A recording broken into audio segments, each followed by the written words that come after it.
A way to a man's heart is through his stomach. And girl, you know you need to get in that kitchen and cook if you want to keep that man. Hi, my name is Dr. Natalie Jones. I've worked in mental health for many years now. And I want to respond to this comment. This topic isn't talked about enough. Also, can you talk about women who use cooking to have proximity to men? I think it's pygmisha behavior. I won't lie. I used to cook for my boyfriend when I was 19. I was such a goof. So I want to talk a little bit about this comment because, I think as women, we are socialized.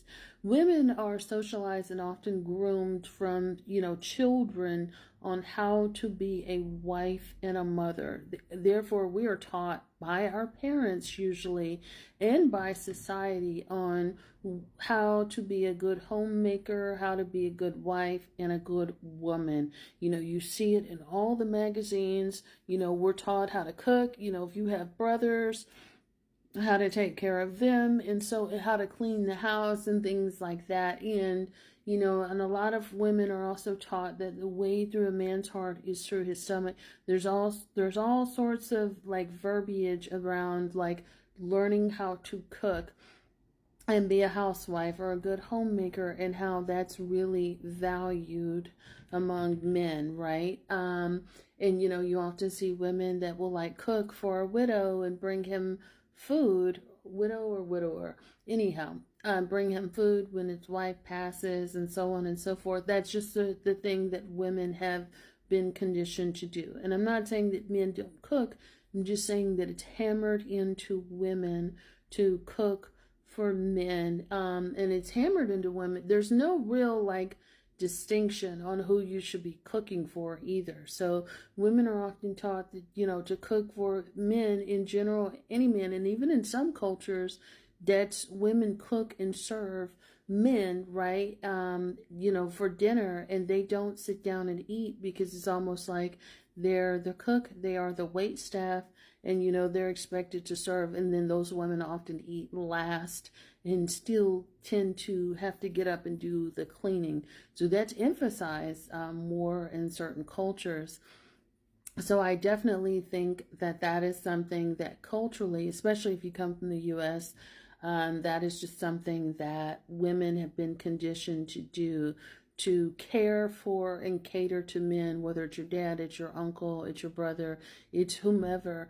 And that's sort of the way that women show love, right? And while you may call it a pygmisha behavior, I definitely think it's more of a cultural thing in terms of like, oh, we're having guests, you need to get up, you need to cook, you need to clean. I would say it's in too broad of a context to be pygmisha behavior, just because so many women have been conditioned to believe that that's the way that you show love, that's the way that you keep a man, and that's the way that you're supposed to take care of men if you care about them. When in fact, that's not necessarily true. I've known a lot of women, especially in today's day and age, that don't cook or can't cook, that still have long-lasting relationships with boyfriends and husbands, and they're just fine. But again, I feel like that caretaker role has been hammered into the head long enough, so much so that women are doing this for men who haven't necessarily earned the privilege for that.